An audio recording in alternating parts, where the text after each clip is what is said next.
So what's you just The like to point wear of them? this is I wear it when I'm working so that if I start getting distracted on something I'm not supposed to be doing, Oh, you like Is spank that- yourself? and then get back into it. It's more of a little snap, not a spank. Snap yourself. It's a little snap back into action, a little snap Oh my into god, reality. that is amazing.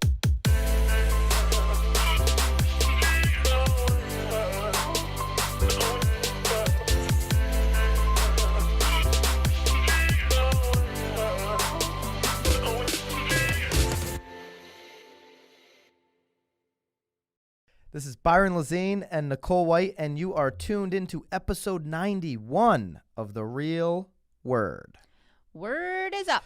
We've got two really good rackets. We're going to be talking, and a Marketeer. The Marketeer, by the way, is Zillow 2.0. In Zillow's words, I've got notes from a private discussion that I'm going to make public. Private.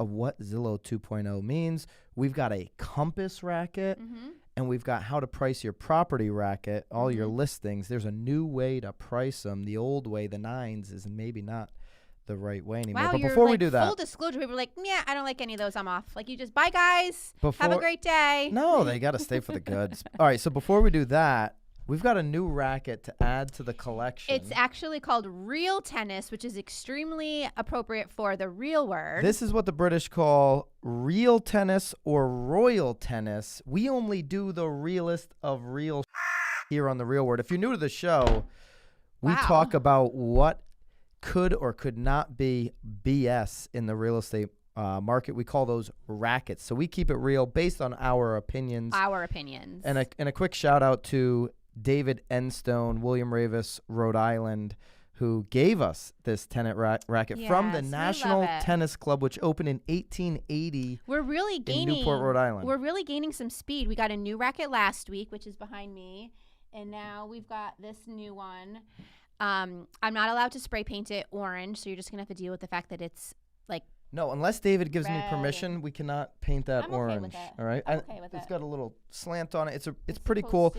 If I mean, you it's, the slant is appropriate behind you. If you YouTube real tennis in Newport, you'll see this game is played inside. It's uniquely different than the tennis that we it's know. happening though. It's happening. We're getting more rackets. Send us your rackets. I mean, it's 91 episodes late. 91, right? 91 this We week need anyway. rackets in this studio, in our Guilford studio. We need tons of rackets. Tons of Probably, rackets. another couple So if you hundred have like more. a hookup with, like, who would that come from? Like, who makes tennis? Like Spalding. If anyone knows All right, anybody that works let's at get into our Spalding. actual real estate rackets though Okay. here. Number one, there are new rules for pricing your properties.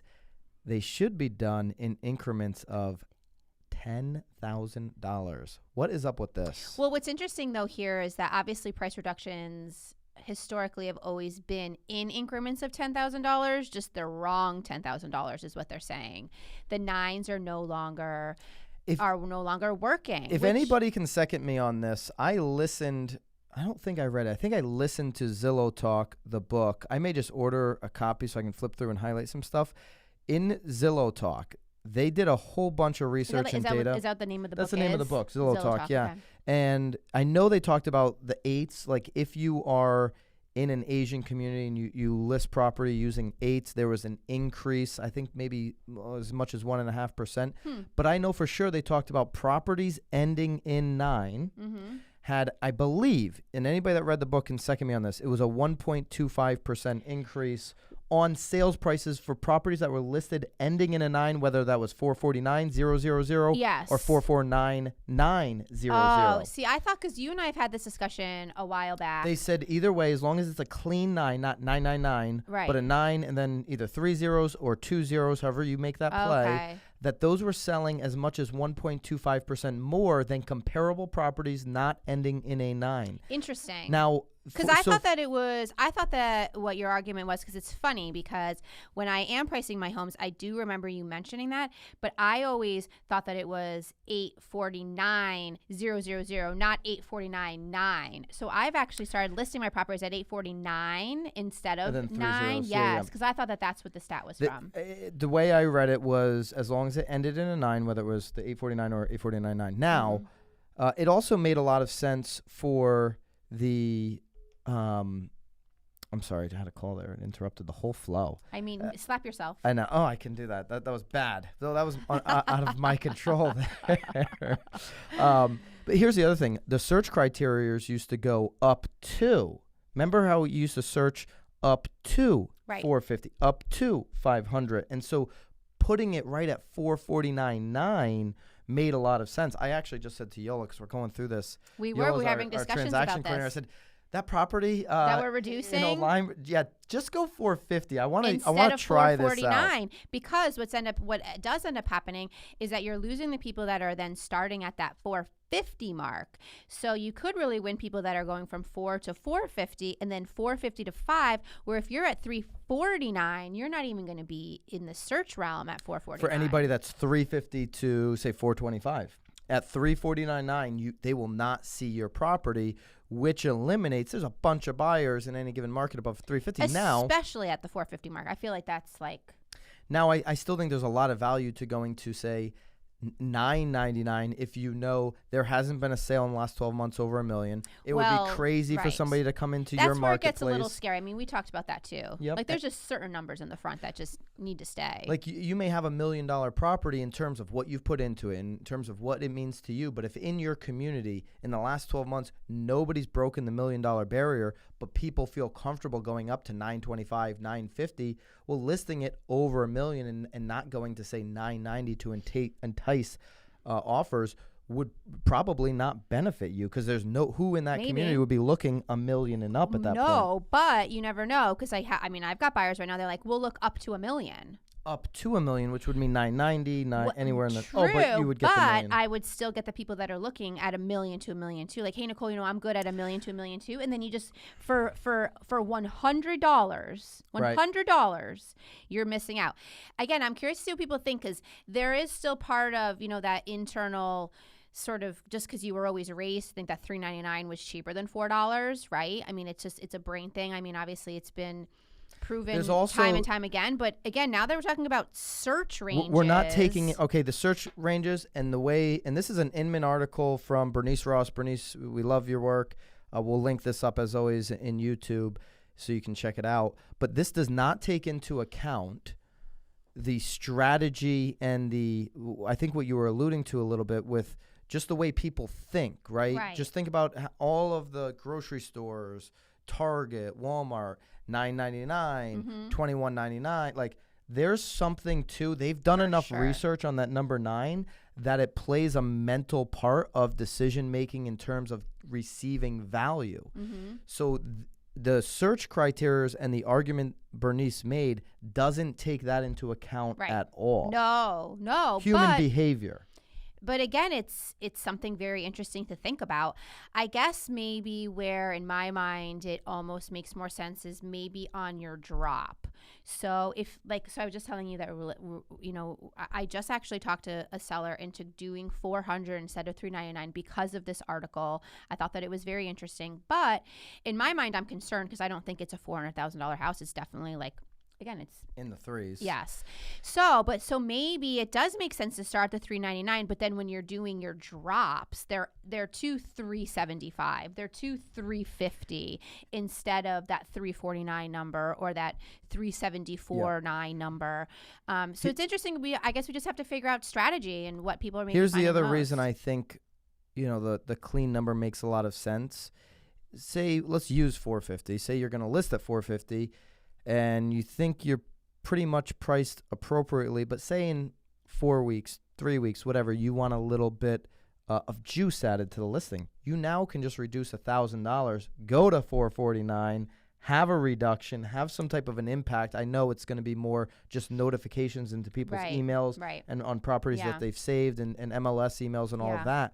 But you, as opposed to going $449 out of the gates, you now have that one reduction in your back pocket to create some notifications. See, I would be a lot less apprehensive about listing at $450 instead of $449 than I would be at listing something at $400 instead of $399. But to your point, you do miss out on everybody looking from 4 to so again, 475. I'm just saying, like, I would confidently tell a seller to go at 450. That does not going at 449.9 in my mind. You're still in the fours, right? Like, there's a 4 in the front. You're looking for a $400,000 sale, like and the But percentage like when you're of people talking about flipping between 399 and 400, that's where I get a little. I mean, again, searching makes sense, but again, back to human behavior at the 399. That's a whole nother element, but on the search criteria the alone. people that are starting their searches at just 450 and aren't looking at 400 and above, I would say that that's a limited amount of buyers that are like, I'm starting my search at 450. Well, I'm starting at 475. What's interesting, percentage, yes, but a limited. What's interesting though too is that I'm certain that those buyers though that are now looking at this 450 house, because they're looking at a $500,000 house, they're going to get way more at 500 than they are at the 450 mark anyway. So you may just be knocked out. But in terms of eyeballs on your house, I think that there are extremely valuable and things that need to be listened to in this article, because I think that there was Bernice laid it out. It was very well done. Yes. I think there's a lot to think about. I do Tons not to think think it's about. a racket. I think anytime you're No. pricing property, being strategic, being thoughtful about the price makes a lot of sense to me. Absolutely. All right. Absolutely. Yep. All right, racket number 2, will Compass suffer the same fate as WeWork? So if you're following any of this, let's just break it down. So I've been reading articles on WeWork. They're owned by SoftBank Vision Fund, the same fund that is backing Compass, Open Door. Can you just water this down real quick for me, like shorthand? Like I need some cliff notes on what WeWork is. So WeWork is the shared office space. Okay. Right? They're shared office space, and I don't know much more Wait, other is that than one that. of their offices in that picture? That I think that's one of their offices in that picture. Wow, Yep. So it's I'm like this loving hip, that. cool, shared Yeah. office space. Okay. Now, WeWork reported 1.8 billion in revenue, but they lost 1.9. 1.9. Yes. So that's why they essentially pulled their IPO filing. I Okay, saw so that, they yep. filed for an IPO. Mhm. They pulled it. Mhm. That's a bad sign for investors. Mhm. When you say you're going to do something and then you pull it because you don't have the revenue and you've got a little bit of friction maybe at the top of the company, that's not good Right. for investors. Well, I think the CEO is claiming that he kind of got sideswiped a little, like he needed a little brain refreshing. But you got the regardless, sideswipage. yeah, well, because people were accusing him that. Well, anyway, WeWork is not the point here. We're talking about Compass, so Yeah, and so I do think we're comparing apples and oranges a little bit here, but well, here's the thing that I would say, right, is that they were funded by a ton of money, Right. like Open Door, Yes. like Compass. When you get free money, you spend it looser than when you are, being held accountable. being held accountable to your dollars that Right. you're producing, to just spending the money that you make because you want this fast exponential growth. What has Compass done? There's something that none of us can deny. Compass has gone out, and I've said this before, like many brokerages do now and have done in the past. They've gone out and bought market share. They have went out there and given huge sign-in bonuses to agents to recruit them into their offices to gain market share strategically in certain cities.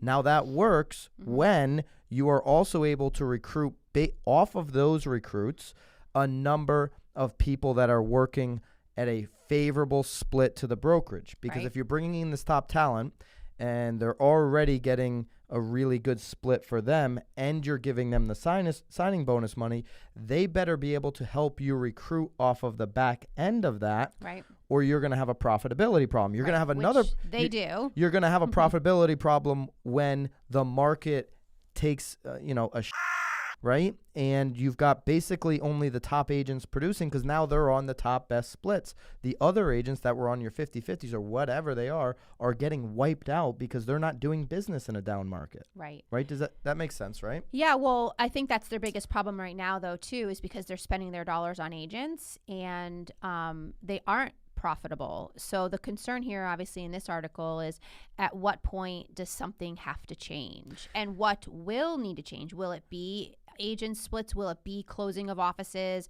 What is it going to be in order to make Compass Just profitable? this past week, Compass lost their COO. Yep. over to a job at Google. You don't take a new position at Google if you believe you have the next greatest real estate company of all frickin' time.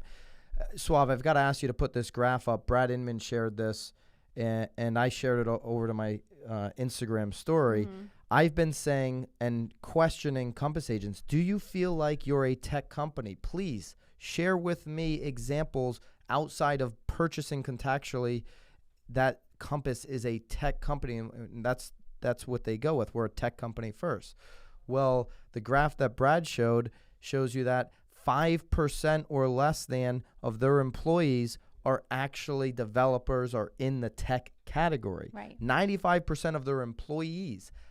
I believe when they're saying employees, they're not counting agents, and I hope they're not, because that would really skew the numbers. For sure. But 95% of their employees not being tech background, I would argue, doesn't make you a tech company. It makes you a brokerage. Right. Makes you Sotheby's 2.0.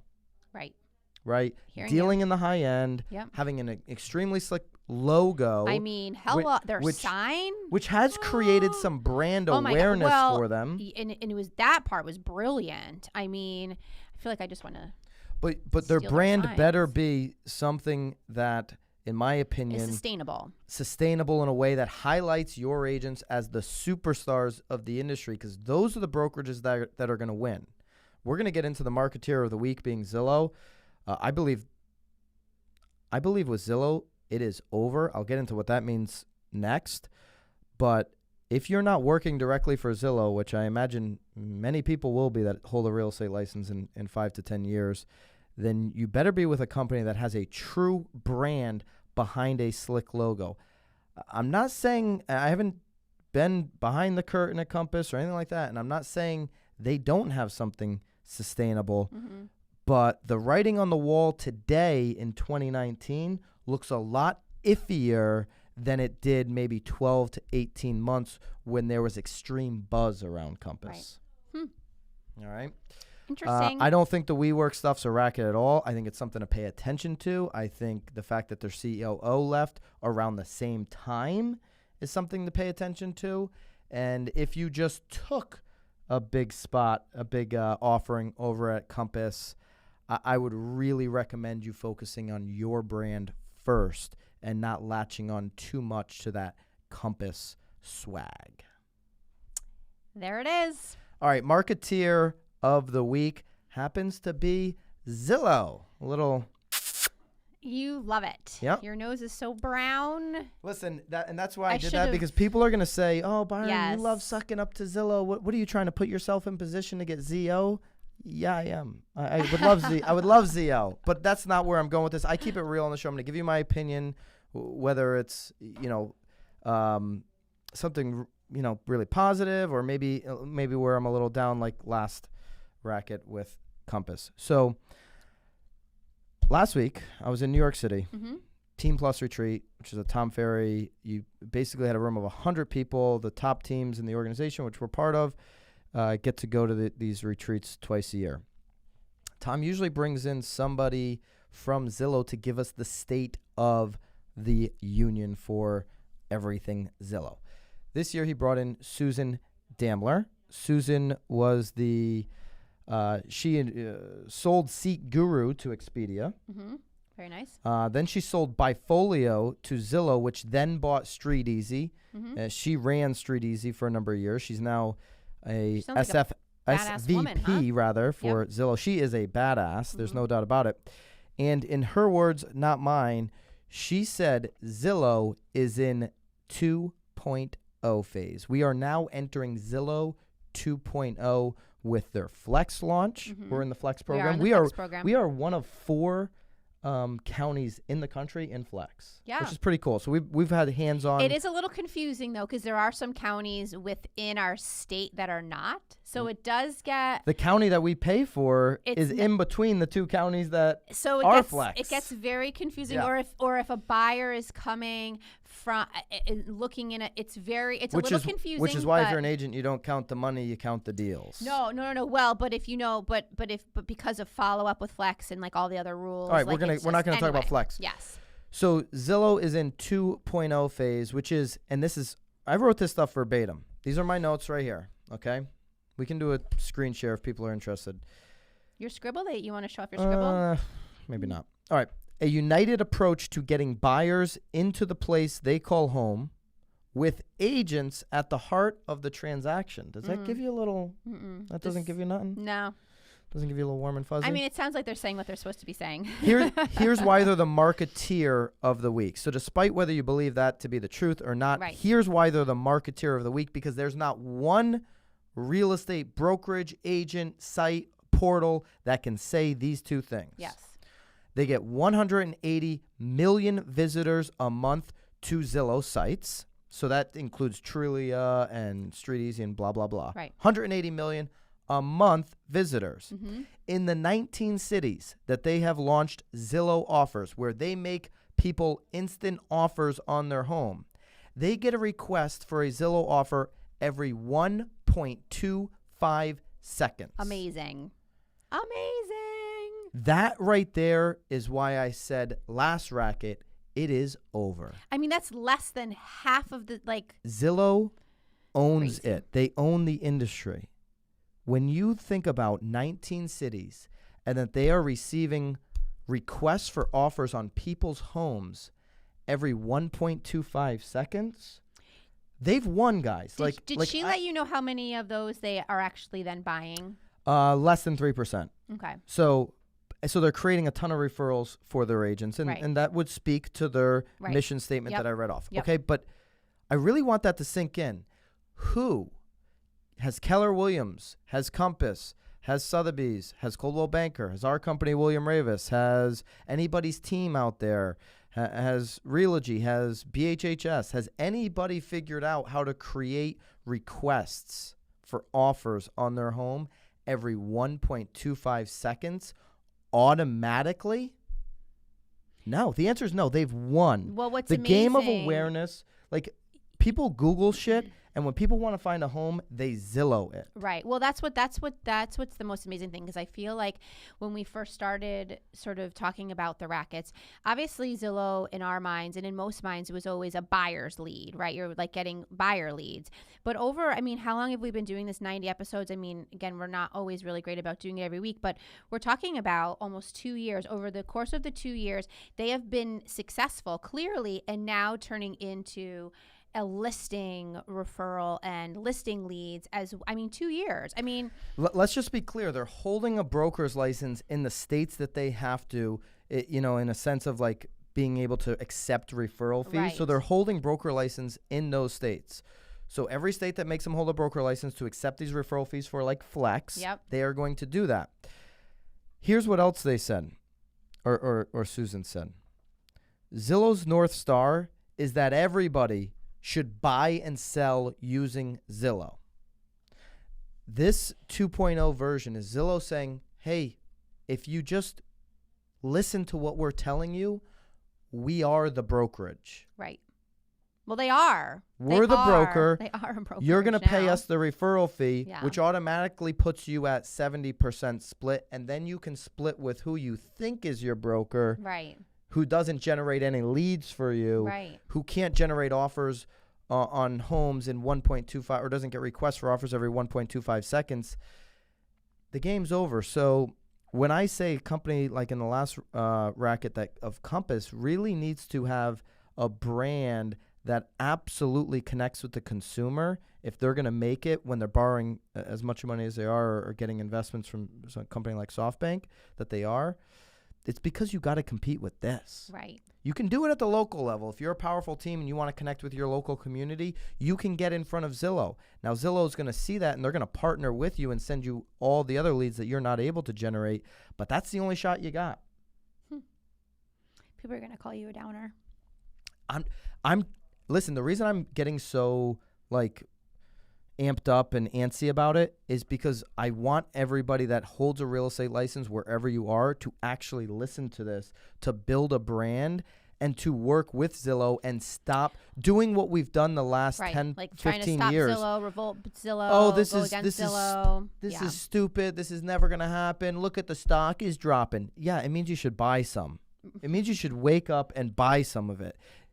To think that you're ever especially as an individual agent, especially as an individual agent. To think you're going to compete with somebody who's generating requests for offers every 1.25 seconds in 19 cities, wait until they do this in 50 states. Right. No, they're not even in 50 states. It's coming. It is coming, and it's coming quicker than you think. And the consumers will adapt to this quicker than you think. My demographic's 65 and up. Okay? Wait 5 years when your demo's 55. Right. And they're all using it. Yeah. Or their kids are now having to sell that 65 and over home. Exactly. Yeah. So, interesting. Marketeer of the week goes to Zillow. I wish it didn't. I wish it could go to... What? Listen to this. Tom Ferry's going to do a Ferry festival. He's doing like a Sundance for video. A fairy film festival.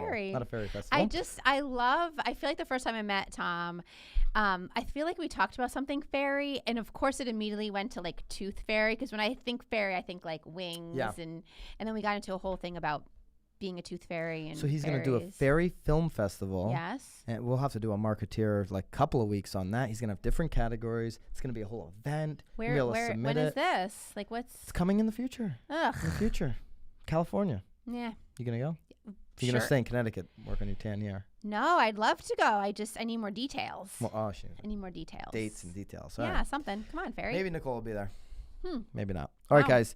I'd love your opinion on all three. I think really good topics this week. Yeah, good for job, sure. Nicole. Yeah, they made you sweat a little. You got. Am I sweating? Yeah, you got a little. You're doing a little it. on the yeah, you did on it. the upper lip. Yep. Thank you guys. Really appreciate everybody following this show. Would love some comments, love some feedback. Please, sure. Right? Yeah. So let us know what you're thinking. Any marketeers you see out there, so we don't have to name companies like Zillow. Although I have massive respect for Zillow. Send me your ZO. We're ready. We're willing. We're ready to do that. All right, guys. Thank you so much. Keep it real. We'll see you guys next week. Bye.